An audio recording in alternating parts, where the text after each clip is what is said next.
하나님을 두기 싫어하는 마음, 무신론, 이런 제목으로 오늘 말씀을 나눕니다. 방금 읽은 로마서 1장 18절에서 3장 끝까지는 복음이 왜 모든 사람에게 필요한지 그것을 기록하고 있습니다. 로마서는 복음의 정수, 복음을 기록하고 있는 복음의 정수거든요. 이 복음이 왜 모든 사람에게 필요한지 그 이유를 분명하게 기록하고 있습니다. 왜 필요한가? 바로 하나님의 진노 때문입니다. 18절 말씀을 같이 한번 다시 합독하십니다.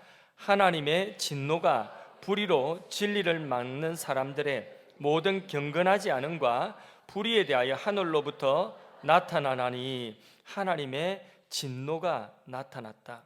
이 하나님의 진노를 면할 수 있는 길은 오직 예수 그리스도의 복음밖에 없습니다. 근데 이 하나님의 진노는 죄에 대한 하나님의 반응이에요. 죄에 대해서 하나님이 진노, 하나님의 심판, 진노로 반응하시는 것입니다. 죄는 하나님을 떠나서 하나님의 뜻을 거스리고 하나님을 대적하는 것이 죄거든요. 빛과 어둠이 함께 공존할 수 없듯이 하나님은 죄를 반드시 심판하십니다. 그게 하나님의 진노인 것입니다. 사람들은요, 예수천당 거기까지는 좋은데 불신지옥, 이 전도 구호를 불쾌하게 너무 불쾌하게 생각합니다. 불신지옥이라고? 예, 그러나 믿지 아니하고 그 죄를 그대로 가진 채 하나님의 심판을 면할 자가 없습니다. 하나님의 진노는, 죄에 대한 하나님의 진노는 정당한 것입니다. 우리나라는 이웃나라 일본에 의하여서 36년 동안에 압제를 당하면서 나라 주권 잃어버리고 자존심 다 짓밟히면서 큰 상처가 있습니다. 그런 역사에 대해서 일본이 정부가 깊이 있게 사과하고 그리고 반성하면 좋겠는데 그런 것이 없이 오히려 그런 일이 없었다고 역사를 왜곡하는 것을 우리는 들을 때에 분노합니다. 우리의 마음에 화가 납니다. 불의로 진리를 가리기 때문에 그런 것이죠. 불의로 진실한 것들, 역사적인 사실을 가리기 때문에 화가 나는 것이죠. 이런 역사 왜곡과 비교할 수 없는 심각한 일들이, 두려운 일들이 세계 각처에서 지금 일어나고 있는데, 바로 하나님을 대적하고 하나님의 진리를 거역하며 노골적으로 공개적으로 이 하나님을 대적하는 일들이 일어나고 있는데, 그것이 바로 뭐냐? 곧 무신론이라고 하는 것입니다. 무신론은 하나님을 그 마음에 두기 싫어하는 죄를 무신론이라고 합니다. 하나님을 그 마음속에 두기 싫어, 하나님이 없다 하는 그 결과는 헛된 우상과 온갖 종류의 성적인 타락과 도덕적인 죄를 범하게 됩니다. 그러면서 하나님이 없다, 그러며 성경은 거짓말이라고 말을 합니다. 그러면 정말 그들이 하나님이 없다 하는 그들이 하나님이 계신 줄 몰라서 없다 할까요? 그런 것도 아니랍니다. 오늘 19절에서 20절 말씀을 읽어보겠습니다. 같이 읽습니다. 그들 속에 보임이라 하나님께서 이를 그들에게 보이셨느니라. 창세로부터 그의 보이지 아니하는 것들 곧 그의 영원하신 능력과 신성이 그가 만드신 만물에 분명히 보여 알려졌나니 그러므로 그들이 핑계하지 못할지니라. 아멘. 사람은요, 영적인 존재예요. 하나님의 형상으로 지음받았다고 했죠. 하나님의 형상을 사람 출생 때부터 하나님께서 새겨 놓았어요. 모든 사람 예외 없어요. 모든 사람에게 하나님의 형상을 새겨 놓았기 때문에 하나님을 알만한 것, 이것을 사회학적으로는 종교성이라고 합니다. 종교심이라는 거죠. 또 이것을 또 철학적으로는 뭐라고 하냐? 이거는 선험적인 신지식이랍니다. 날 때부터 하나님을 알만한 그것이 우리에게, 우리 마음속에 새겨져 있다고 하는 것이죠. 그들이 하나님을 몰라서 못 믿는 것이 아니라 하나님 믿기 싫은 것입니다. 싫어하기 때문에, 하나님을 싫어하기 때문에 믿지 않는 것입니다. 이것이 핵심인데, 이런 무신론자의 심리 싫다는 거예요. 하나님 계시다는 게 싫다는 것입니다. 하나님 믿기 싫다는 것입니다. 이런 심리를 예수님께서는 정확하게 찝어주셨어요. 요한복음 3장 19절 말씀, 예수님 말씀 같이 읽어보겠습니다. 읽습니다. 그 정죄는 이것이니 곧 빛이 세상에 왔으되 사람들이 자기 행위가 악함으로 빛보다 어두움을 더 사랑한 것이니라. 그들이 악하여서 뭘 더 사랑했다고요? 어둠을 더 사랑했다는 거죠. 빛, 하나님이 빛을 비추시고 하나님을 알만한 것을 얼마든지 알려주셨는데 그들이 악함으로 어둠을 더 사랑했다는 거예요. 빛보다 어둠을 더 사랑하여서 하나님 싫다는 것입니다. 하나님 없다고 그렇게 부정하는 것입니다. 자기 양심이 말해요. 하나님 계시다는 것은. 역사도 말하고 자연도 말하고 있습니다. 모든 자연이 하나님 살아계심을 증거하고 있습니다. 망원경으로 우주를 봐도요, 그 넓은 우주, 청량할 수 없는 그 우주가 어떻게 그냥 생겼겠습니까? 과학자들은 뻥 하고 터져가지고 어느 시점에 가스가 꽉 찰 때가 뻥 터져서 그게 우주가 되어가지고 이렇게 질서정연하게 이렇게 우주가 지금 움직이고 있다고 하는데, 그런데 말도 안 되는 이야기지만 100번, 1000번, 10,000번을 양보해가지고 그러면 그 가스가 뻥 터지는 그때에, 그 이전에 그 뻥 터질 만한 원소가 되는 그 가스는 어디서 나왔느냐? 거기에 대해서는 설명하지 않아요. 그래서 가설이라는 거죠. 그렇게 사람들은요, 우주와 전체를 봐도 별을 연구해도 이거는 이 위대한 창조주, 이 하나님이 만드신 것이 아니라면 설명할 길이 없다. 설명할 길이 없습니다. 사람의 세포 하나도 현미경을 가지고 들여다보면 그 세포 하나 속에 우리 유전자가, 집안의 정보가 그 작은 눈에 보이지 않는 그 세포 속에, 그 DNA 속에 다 들어있어요. 엄청난 정보가 다 들어있는데, 그래서 그걸 연구하는 사람들은 이것은 그냥 이렇게 생긴 것이 아니다. 이거는 뭔가 사람을 훨씬 초월하는 어떤 정교한 지적인 이 설계자가 있다, 그렇게 이해를 하는 것입니다. 양심도, 그리고 자연도, 역사도, 그리고 우주를 보아도, 우리 자신을 보아도 하나님 살아계신, 하나님이 계시다는 것을 나타내 보여주고 있다는 것입니다. 뿐만 아니라 성경은 분명히 하나님 살아계시고 하나님 역사하고 계신 그 역사, 하나님 자신을 성경이 나타내 보여주고 있는 것입니다. 그리고 전도자들은 그 성경을 퍼나르면서 하나님 계시다고 알려주고 있는 것입니다. 근데 기 막고 있는 거죠. 왜? 무엇 때문에 귀를 막고 있습니까? 빛보다 어둠을 더 사랑하기 때문에. 그래서요, 진리를 거스리고 하나님을 자기 마음속에 두지 않는 그 무신론은 의도적인 하나님을 향한 반역인 것입니다. 영국, 호주, 미국과 같은 선진국의 여러 나라에서 무신론자들이 돈 내고 시내버스 광고하고 큰 건물에, 빌딩에, 전광판에 무신론 광고를 합니다. 버스에 붙인 광고 한쪽을 보여드리겠습니다. 여기 보면 광고에 하나님이 없으니까 걱정 마, 그리고 네가 원하는 대로 너의 인생을 즐겨, 그렇게 이야기합니다. 그걸 버스에 붙이고 돌아다니는 것입니다. 여기에 악한 의도가 있습니다. 하나님 없으니까 염려하지 말고 네 인생 즐기라고 하는. 그럼 하나님 없이 심판하는 심판자가 없어요. 하나님 없어요. 하나님 없으니까 그러면 네가 네 인생 엔조이 하라는 그 엔조이 할 것은 뭐겠습니까? 뭐겠습니까? 죄밖에 뭐 있겠습니까? 그러니까 심판할 자가 없으니까 네가 짓고 싶은 그 죄를 지으라는 것입니다. 그게 악한 의도인 것입니다. 무신론의 전제는 마음대로 너의 정욕대로 죄지어오면서 살라, 그겁니다. 따라서 죄 중에서 가장 큰 죄, 가장 근본이 되는 죄, 모든 죄가 여기서 파생되어져 나오는데 죄의 근본이 되는 이 죄는 뭐냐? 바로 그런 악한 의도를 가지고 하나님이 없다는 무신론인 것입니다. 자기 정욕 따라 악한 의도로 진리를 거스리고 그 죄를, 자기가 짓는 그 죄를 정당화시키기 위하여서 적극적으로 어디까지 나가느냐? 하나님을 대적하는 자리까지 나가게 되는 것입니다. 그게 무신론입니다. 곧 하나님이 없는 그 마음은, 그 생각이 허망해져서 점점 생각 자체가 어두워진다. 그래서 스스로 지혜 있는 척 하지만은 실상은 이 세상 누구보다도 어리석은 자다.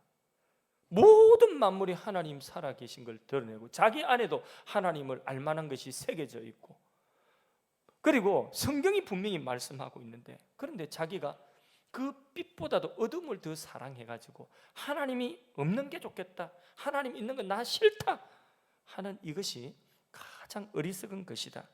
21절에서 22절 말씀을 같이 읽습니다. 시작. 하나님을 알되 하나님을 영화롭게도 아니하며 감사하지도 아니하고 오히려 그 생각이 허망하여지며 미련한 마음이 어두워졌나니 스스로 지혜 있다나, 그렇죠, 스스로 똑똑한 척 하지만은 그게 어리석은 거라는 거죠.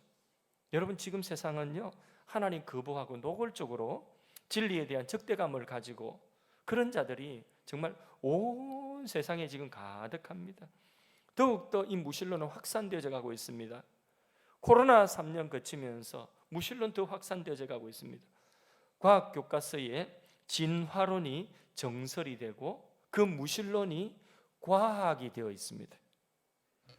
그래서요, 그러한 무신론의 생각들이 모든 삶의 영역 구석구석에 확산되어져서 견고한 세계관을 형성하고 있는 것입니다.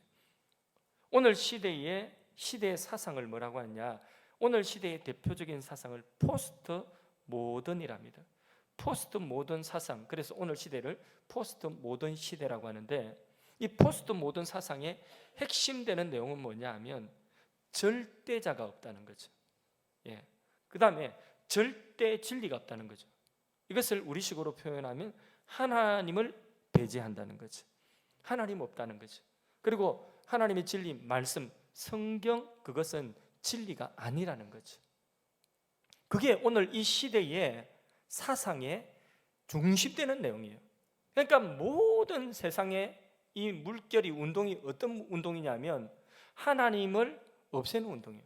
하나님 안 계신다는 운동이고, 그리고 진리, 성경 말씀은 그것은 진리가 아니다, 성경 말씀은 거짓이다, 이렇게 그거는 미신이다 하고 확산시키는 운동이 오늘 이 세계에 일어나고 있는, 전 세계적 공개적으로 일어나고 있는 운동이라고 하는 것입니다. 그래서 무신론이 지금은 상식이에요. 무신론이 교양이에요. 인류 역사상 무신론이 이렇게까지 널리 퍼지고 있던 그런 시대는 없었습니다. 그러면 그 결국은 어떻게 되겠습니까?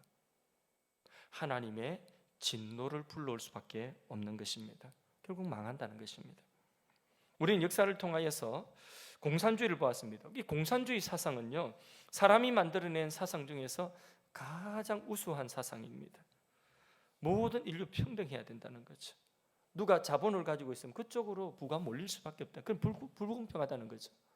그렇기 때문에 자본은, 그것은 누구든지 개인이 소유할 수 없고, 그건 공산, 자본은 함께 공유하면서 그 자본에서 나오는 생산을 가난한 사람, 또 힘이 없는 사람, 병든 사람, 나이 많은 사람, 이런 사람들이 똑같이 나누어져서 아무리 힘없는 사람이라도 똑같이 공동으로 배분받아서 평등하게 살 수 있는 이상사회, 이 이상의 엘리트들이, 많이 배운 사람들이 얼마나 매료되어서 여기 빠지는지 모르는, 그래서 공산주의 국가를 세우기 시작했습니다. 그런데 그 공산주의의 전제는 뭘까요? 무신론이에요. 유물론. 예. 그래서 유물론의 밑뿌리는 뭐냐면 무신론이거든요. 그러니까 그 결국이 어떻게 되겠습니까? 하나님을 다 지워버리는, 하나님 없다고 진리의 말씀을 다 불태워버리는 그 결과는 어떻게 되겠습니까? 결국은 그 나라 사람들이 행복할 수가 없는 거죠. 불행하고 고통받게 되는 것이죠. 이게 공산주의 역사가 오늘 우리 아주 먼 옛날도 아니고 20세기에 우리가 이것을 다 보았지 않습니까? 그 결국은 하나님의 진노를 불러, 하나님이 없다 하는 결국은 하나님의 진노를 불러올 수밖에 없는 것입니다. 하나님을 알고도 그 마음에 하나님을 두기 싫어하는 자들은 하나님께서 그 죄악 가운데 내버려 두신다고 했습니다. 24절 말씀 보겠습니다. 24절 같이 읽어보겠습니다. 그러므로 하나님께서 그들을 마음의 정욕대로 더러움에 내버려 두사 그들의 몸을 서로 욕되게 하게 하셨으니, 내버려 두면 하나님이 그들의 정욕대로 내버려 두면 그들의 몸을 어떻게 한다고요? 서로 욕되게 한다. 좋은 게 아니에요. 26절 같이 읽습니다. 이 때문에 하나님께서 그들을 부끄러운 욕심에 내버려 두셨으니 곧 그들의 여자들도 순리대로 설 것을 바꾸어 영리로 서며, 내버려 두니까 좋은 일이 안 일어납니다. 28절 읽습니다. 또한 그들이 마음에 하나님 두기를 싫어하며 하나님께서 그들을 그 상실한 마음대로 내버려 두사 합당하지 못한 일을 하게 하셨으니, 여기 내버려 뒀다는, 하나님이 내버려 뒀다. 이게 뭐냐? 18절 다시 한번 자세히 보세요. 자, 18절 다시 읽어봅니다. 하나님의 진노가 불의로 진리를 막는 사람들의 모든 경건하지 않음과 불의에 대하여 하늘부터 나타나니, 여기에 딱 줄여버리면 주어 하나님의 진노가 나타나나니, 그 뒤에 쭉 나오는 이야기거든요. 하나님의 진노가 나타난다. 현재에 나타나는 그거. 여기 나타나니 하는 말씀은요, 현재형이에요. 현재 시제예요. 하나님의 진노가 현재 이미 나타나고 있는데, 그 하나님의 진노가 나타나는 현재형은 뭐냐? 하나님이 간섭하지 않고 내버려 둔다는 거죠. 어디에 내버려 두느냐? 그 마음의 정욕대로 하도록 내버려 둔다는 거죠. 어디에 내버려? 부끄러운 욕심대로 하도록 내버려 둔다는 것이죠. 그 상실한 마음대로 합당치 못한 일을 하도록 그냥 내버려 둔다는, 하나님이 간섭하지 않는 것, 이게 바로 뭐냐? 하나님의 진노의 현재형이에요. 자기들 마음대로 그걸 내버려 두면, 자기 욕심대로 하면, 그런 사람, 자기 마음대로 하는 그 사람이 자기 집안에 있으면, 자기 정욕대로 마음대로 하는 사람이 집안에 있으면 그 집안이 행복할까요? 행복하지 않죠. 사회가 전부 그런 사람이라면, 그런 사람이 다수라면 그 사회가 행복할까요? 불행할 수밖에 없는 것입니다. 하나님이 간섭하지 않고 내버려 두는 그게 하나님의 진노의 현재에 나타나며, 그러면 미래형은, 하나님의 진노에 나타나며 미래형은 어떻게 나타날까요? 그럼 불로 심판하는 거죠. 지옥 가는 거죠. 그렇게 장래에 하나님의 진노가 그렇게 심판으로 지옥으로 나타나기 전에 현재에 이미 하나님의 진노가 하나님 마음에 두기 싫어하는 사람들에게 나타나고 있는데, 그것은 무엇이라고요? 자기들 하고 싶은 마음대로 내버려 둔다. 신학적으로 이것을 유기라고 합니다. 하나님 간섭하지 않겠다는 것입니다. 그런데 하나님의 사랑은 뭐냐면, 그런 자들에게 끝까지 하나님 계시다, 돌아온나, 하나님께 계속 알려주는 것입니다. 그래서 하나님이 계속 간섭하는 거예요. 그게 바로 뭐냐? 선택이에요. 근데 끝까지 하나님을 자기 마음에 두기 싫어한 그 사람들은 하나님 내버려 둔다니까요. 그게 하나님의 진노의 현재의 나타남인데, 내버려 두면 그게 인간 편에서는 자기 마음대로 한다는 거예요. 좋을 것 같습니까? 자기 마음대로 하는 그게 하나님의 진노라니까요. 하나님 간섭받고 살아가는 것이 복인 줄로 믿습니다. 주일날 아침에 날씨도 좋겠다, 오늘 가족들하고 오늘 저 드라이브하고 소풍이나 가자 해가지고 예배는 그냥 온라인으로 드리지, 저녁에. 그러면서 다 준비해가지고 차를 타고 나오는데 보니까 바퀴가 앞바퀴 뒷바퀴 다 빵꾸가 나버렸어. 근데 전화하니까 다 오늘 문 닫고 안 한대. 마음속에 하나님 깨닫게 하시는 게 있는 거예요. 만일에 이 바퀴가 고속도로 한참 신나게 달려가다가 앞바퀴 뒷바퀴 빵꾸 나면 아이고 끔찍한 거예요. 그래서 마음을 돌이키는 것입니다. 예배대로 가자 하고 그게 뭐냐? 그 굉장히 유치한 그런 유치한 이야기지만은 하나님이 간섭하시는 거예요. 그 하나님의 간섭이 복이 있습니다. 여러분이 예배드리지 않고 어디 주일날 딴 데 가려고 하면 여러분 앞바퀴 뒷바퀴 빵꾸 나기를 서 있을 때 빵꾸 나기를 타이어집이 문 닫기를 예, 하나님의 간섭이 축복인 것입니다. 하나님 내버려두면 마음대로 뭐 할까요? 죄 짓는 것입니다. 그 대표적인 죄로 나타나는 것이 성적인 타락이라고 본문에 말씀하고 있어요. 그 성적인 타락의 최고점이 뭐냐? 동성애라고 하는 것이죠.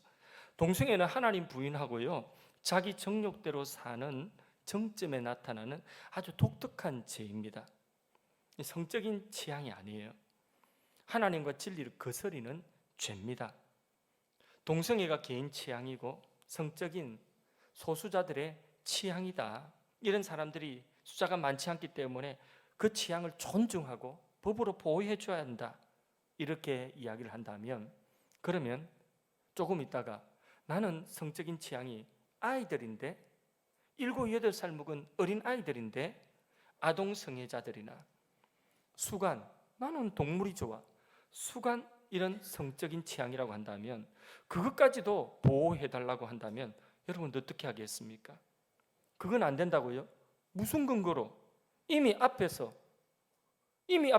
그거 다 보호해 줘야 된다고 했는데 자기 성적인 취향, 그 소수라도 그 취향을 다 존중하고 보호해 줘야 하고 그 차별 없이 똑같이 정상적인 것이라고 그렇게 보호해 줘야 된다고 이미 기준을 허물어 놨는데, 하나님이 죄라고 하신 그 기준을, 진리의 기준을 다 치워버리고 기준 허물어 놨는데 어떻게 그거는 또 안 된다고 이야기할 수 있는 근거가 없는 것입니다. 하나님과 진리를 부인하기 시작하면 모든 것이 허물어지게 되어 있는 것입니다. 하나님께서 그렇게 욕심대로 정욕대로 내버려 두시니까 성적인 지에서 어디로 또 간 수도 없이 많은 도덕적인 타락, 죄로 끝도 없습니다. 29절에서 32절까지 말씀을 그냥 한번 쭉 읽어봅시다. 좋은 게 나오는가? 29절에서 32절, 이게 다 마음에 하나님 두기 싫어하는 것에서 나오는 파생되는 죄라는 거죠. 그냥 읽어봅니다. 같이 읽습니다. 29절, 곧 모든 불의, 추악, 탐욕, 악의가 가득한 자요, 시기, 살인, 분쟁, 사기, 악독이 가득한 자요, 수근수근하는 자요, 비방하는 자요, 하나님께서 미워하시는 자요, 넉넉하는 자요, 교만한 자요, 자랑하는 자요, 악을 도모하는 자요, 부모를 거역하는 자요, 우매한 자요, 배악한 자요, 무정한 자요, 무자비한 자라. 그들이 이 같은 일을 행하는 자는 사형에 해당한다고 하나님께 정하심을 알고도 자기들만 행할 뿐 아니라 또한 그런 일을 행하는 자들을 옳다 하느니라. 여기 있는 제목 하나하나 그 목록이 중요한 것이 아니라 32절 잘 보세요. 32절에 보면 하나님께서 그거 죄는 죄의 값은 사망이야, 사형에 해당한다고 하나님 정하신 그 죄라고 말씀하셨음에도 불구하고 그것을 32절에 알고도 안다는 거예요. 자기들도 죄라는 거 안다는 거죠. 양심이 알려준다는 거예요. 알고도 자기들만 행할 뿐 아니라 행한다는 거예요. 또한 어디까지 나가죠? 그런 일을 행하는 자들을 어떻게 한다고요? 옳다 한다는 거예요. 그 일을, 죄를 이제는 그 죄가 옳다는 거죠. 그럼 죄를 죄라고 하는 것은 그것은 옳지 않다는 거죠. 그런 사이가 된다는 거죠. 이게 마지막 단계. 하나님은 이런 일을 행하는 자들을 사형에 해당, 죄의 값은 사망이다. 하나님이 분명히 그 죄라고 판결했음에도 불구하고 하나님과 진리를 거절하고 이런 죄를 지으면서 죄인 줄 알고도, 그리고 그 죄를 어떻게 하느냐? 더 이상 이것은 죄가 아니야 라고 말한다는 것이죠. 죄인 줄 알고도 그것을 옳다, 합리화시킨다는 것입니다. 이게 불의로 진리를 가로막는 것입니다. 얼마나 이게 무서운 줄 모릅니다. 이렇게 이 정도까지 가면 완전히 어둠이 지배를 해버리는 것입니다.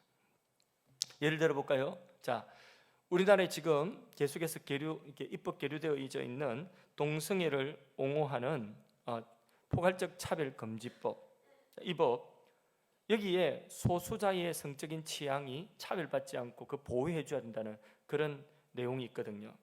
자, 이 내용, 동성애는 옳은 것이고 동성애는 잘못이 아니라 그건 정상적인 것이라는 거죠. 그래서 이런 법이 제정되면 법 하나 제정되는 것이 아니라 사회 전체의 모든 것들을 그 법에 맞게 뜯어 고쳐야 되는 거예요. 그래서 유치원부터 시작했어요. 초중 고등학교 모든 교육 시간에 뭘 하느냐? 아이들에게 동성애는 그것은 정상적인 거야. 이상한 거 아니야. 그건 제도 아니야. 동성애는 정당한 것이 옳은 것이야. 그렇게 가르쳐야 되는 거예요. 선생님이 아니야. 성경은 그걸 죄라고 했어. 사람은 미워하지 않지만은 그 죄는 그것은 그 행위는 죄야라고 이야기하면 그럼 그거 죄를 옳지 않은 것을 그것을 옳지 않다고 이야기하면 그때부터는 뭐가 되느냐? 너는 교사의 자격이 없다는 거예요. 어떻게 너는 그렇게 교양도 없고 상식도 없냐? 너는 그렇게 동성애를 죄라고 말하는 너는 그것은 그게 바로 죄라는 거죠. 너는 교사 자격이 없다는 거죠. 실제로 일어나고 있는 일들이요, 상에서. 그러니까 옳지 않은 일을 죄를 죄라고 말하면 그것을 아니야. 그렇게 말하는 그게 죄야. 이게 바로 포괄적 차별 금지법. 그게 안고 있는 조항이에요. 실제적인 것입니다. 그러니까 옳은 것을 죄라고 하고 옳지 않은 것을 그것을 옳다고 하는 그것을 합리화시키는 이런 세상이 된다는 거죠. 법이라고 하는 것은요, 그 사회의 공동체의 암묵적인 합의입니다. 그 사회 구성원들의 합의가 바로 법이에요. 그래서 그런 법이 제정되었다 그러면 그때부터 그게 뭐냐? 그 사회의 보편적인 규범이 되는 거예요. 그게 기준이 되는 거예요. 이 얼마나 이게 그런데 이런 일들이 미국이나 유럽의 여러 선진국에서 이미 다 이런 법이 제정되었어요. 이 물결이 거대한 물결이 우리나라에 지금 그대로 고스란히 지금 거대한 물결이 밀려오고 있는 것입니다. 지금 우리가 이런 상황 속에 있습니다. 여러분, 그러므로 우리의 마음을 지켜야 돼요. 한순간이라도 무신론에 우리 마음을 내어주면 안 되는 것입니다. 하나님 살아계십니다. 하나님 틀림없이 살아계십니다. 오늘 참 저로서는 감격스러운 날입니다. 왜냐하면 우리 큰아들이 얘가 한동대학교 다니는데 지금 오늘 세례 받습니다. 세례 받는데 얘가 잠시 방황을 해가지고 지가 스스로 무신론자라더라고요. 얼마 전까지 하나님이 안 계신 것 같아. 그 방황을 하더라고요. 하나님이 안 계신 것 같아. 그런데 요 얼마 전부터 자꾸 질문하고 자꾸 이렇게 질문하고 변증학을 들었는데 그 기독교 변증학에서 듣다 보니까 하나님 계시다는 게 확실하게 믿어지고 부활이 없다는 게 오히려 이상하고 부활을 안 믿을 수 없고 그게 믿어지는 거예요. 그래서 근래에 계속 전화 와서 저하고도 통하면 1시간도 질문하고 제가 또 이야기해주고 그렇게 해서 본인의 하나님으로 이제 만났다는 거죠. 그래서 오늘 세례 받는데 11시 예배에 세례 받는데 마음 같아서는 우리 가족들 다 가고 싶은데 가자 이런데 떠들 말려 우리 예배 있는데 어디를 가냐. 그래서 지금 이 시간에 아마 세례를 받고 있을 것 같습니다. 감격스럽게 세례를 받고 있을 것 같습니다. 하나님을 알만한 것이 사람 속에 다 있고 무엇보다도 성경이 우리에게 하나님 살아계심을 분명하게 선포하고 있습니다.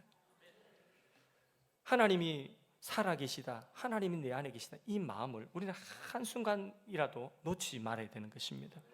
무신론에 단 한순간이라도 우리 마음을 내어주지 말아야 되는 것입니다. 죄가 주는 즐거움이 있거든요.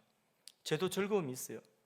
그래서 죄를 짓고 싶을 때 그때에 그 유혹이 너무 강렬하면 요번 한 번만 죄를 짓는데 하나님 계시잖아요. 그러면 이렇게 카텐 치고 손바닥으로 하늘을 가리고 지금 하나님 안 계셔요. 하나님 안 보시는 거죠. 이러고 죄를 짓는 거죠. 근데 그게 한 번, 두 번 되다 보면 나중에 어떤 마음이 생기느냐? 차라리 하나님이 없으면 편하겠다는 거죠. 차라리 하나님이 안 계시면 내가 편할 것이다. 이런 마음이 드는 거죠. 여러분, 자기 마음에 하나님 두기 싫어하는 또 진리의 말씀을 거역하면 걷잡을 수 없는 상황에 빠지게 되는 것입니다. 입으로는 주여 주여 하면서 실제적으로 무신론자가 되는 것입니다. 실제의 삶, 그것을 실천적인 무신론자다. 오늘 우리가 신앙생활하면서 그런 사람 되면 안 되겠죠. 가룟 유다 아시죠? 예수님의 공동체 안에 가룟 유다가 있었어요. 그런데 그 마음을 마귀한테 그냥 빼앗겨서 내어줘 버리는 것입니다. 그러니까 예수님을 팔 마음까지 생기지 않았습니까? 예수님께서는요, 그 마음속에 하나님 계시다, 하나님 너 사랑한다, 계속해서 예수님께서는 사인을 보이시고 계속 알려주었지만 가룟 유다는 그 마음에 하나님 두기 싫어하는 거예요. 자기가 원하는 하나님이 아니라 하나님이 알려주시는, 예수님이 알려주신 그런 하나님을 원치 않는 거예요. 그래서 싫은 거예요. 그리고 마지막에 예수님께서 결정적인 순간 마지막 기회까지 주시죠. 떡을 떼가지고 야 빨리 회개해, 빨리 하나님 받아들여, 네 마음 바꿔, 네 마음속에 하나님 모셔 하고 떡을 떼서 입에 넣어주고 말씀하셨음에도 불구하고 가룟 유다는 끝까지 하나님 진리를 거부합니다. 그때 예수님이 마지막 하신 말씀이 뭡니까? 됐다, 이제 네가 할 일을 해라. 그게 무슨 말이에요? 오늘 말씀에, 오늘 말씀 그대로 내어버려 두사, 유기 내어버려 두었다는 거죠. 그러니까 뭐하죠? 예수님 팔아먹는 거예요. 그게 하나님의 진노의 현재형입니다. 그럼 우리는 우리의 마음을 지켜야 되는 줄로 믿습니다. 자, 잠언 4장 23절 읽습니다. 시작. 무릇 지킬 만한 것 중에서 더욱 내 마음을 지키라. 생명의 근원이 이에서 남이라. 아멘. 말씀을 맺습니다. 지금 세상은 하나님 어디 있냐는 사람들이 득세하고 있습니다. 진리를 거스리고 하나님 대적하는 이 물결이 온 세상을 덮고 있습니다. 학교에서도, 직장에서도, 영화나 미디어에서도, 언론에서도 모든 영역마다 무신론이 다 덮어가고 있습니다. 어디 가서 기독교 신앙을 고백한다고 하면 그러면 너 아직까지 그런 거 믿고 있냐? 미개한 사람 취급을 받는 이런 시대에 우리가 살고 있습니다. 하나님이 없다고 하는 이 세상 한복판, 이 세상은 하나님의 진노를 피할 수가 없는 것입니다. 그래서 세상은 복음을 필요로 하는 것입니다. 그러기 위해서 우리는 먼저 그 복음을 거부하는 이 세상 한가운데서 우리가 먼저 그 복음으로 무장하고, 우리가 이 세상 한가운데서 우리의 마음의 중심에 예수를 그리스도와 주로 삼고 한순간이라도 나의 마음을 진리와 하나님에게서 빼앗기지 않도록, 내 마음에 무신론이 틈타지 않도록, 하나님이 없는 순간이 없도록 내 마음을 지켜야 되는 것입니다. 나는 예수와 함께 죽었고 예수님 내 안에 사신다. 하나님이 나와 함께 하신다. 내가 사망의 엄침한 골짜기로 간다 할지라도 하나님 나와 그곳에 함께 하신다. 내가 지금 무슨 일을 만났다 할지라도 하나님 나를 떠나지 않고 나와 함께 하시고 나를 사랑하고 계신다. 하나님 나를 보고 계신다. 나의 억울한 마음, 나의 답답한 마음 보고 계신다. 하나님이 심판하신다. 하나님이 판단하실 것이다. 하나님이 악한 자들의 그 형통을 불허하지 말라고 하였으니 그들의 소산물을 함께 나누고자 내가 그 자리에 악인들의 길에 서지 아니하리라. 하나님이 내게 주시고 하나님 내게 주신 은혜로 나는 감사하고, 하나님께서 이 모든 것들을 합력하여 선으로 바꾸실 줄로 나는 확실히 믿는다. 그 하나님을 내 마음속에 모시고 그 예수로 충만하여서 우리가 이 세상 한가운데 서서 우리의 입술을 벌려서 예수가 구원자라는 것을 선포할 수 있기를 바랍니다.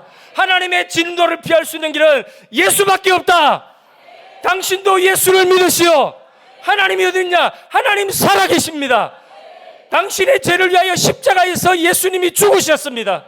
당신 예수를 믿어야 구원받습니다. 회개하고 예수를 믿으십시오. 예수를 전하고 우리의 삶 가운데 충만한 그 예수, 우리의 순간순간마다 떠나지 아니하시는 그 하나님을 우리의 삶으로 나타내고 우리의 삶으로 드러내는 삶을 우리가 살 때에 어둠을 이기는 것은 빛인 것입니다.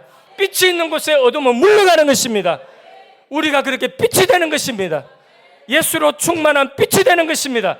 하나님 모시고 살아가는 빛이 되는 것입니다. 틀림없이 예수로 충만하고 우리 안에 계신 살아계신 그분의 그 증거가 거부할 수 없는 하나님의 임재와 영광과 능력으로 우리 삶에 나타날 때에 가장 적대적으로 우리를 조롱하는 그들이라 할지라도 꼼짝 못하고 그래 너희 하나님 살아계시구나, 빛으로 나오는 구원의 역사가 일어나게 될 줄로 믿습니다. 오늘 우리의 자녀들이요 학교에서 무방비입니다. 아직까지 믿음의 씨앗 순도 자라지 않은 우리 아이들이 유치원에서부터 시작해서 공교육에 들어가면요, 그러면 무신론이 정론이 되고 무신론이 과학이 되고 상식이고 교양이 되고, 우리가 믿는 신앙, 너희 엄마 아빠가 믿는 신앙은 신앙으로, 그 미신으로 취급하는 이런 시대에 우리 자녀들이 아직 순도 안 났는데, 믿음의 순도 자라지 않았는데 이 무신론에 그대로 아무런 여과 없이 그대로 노출되어져 있습니다.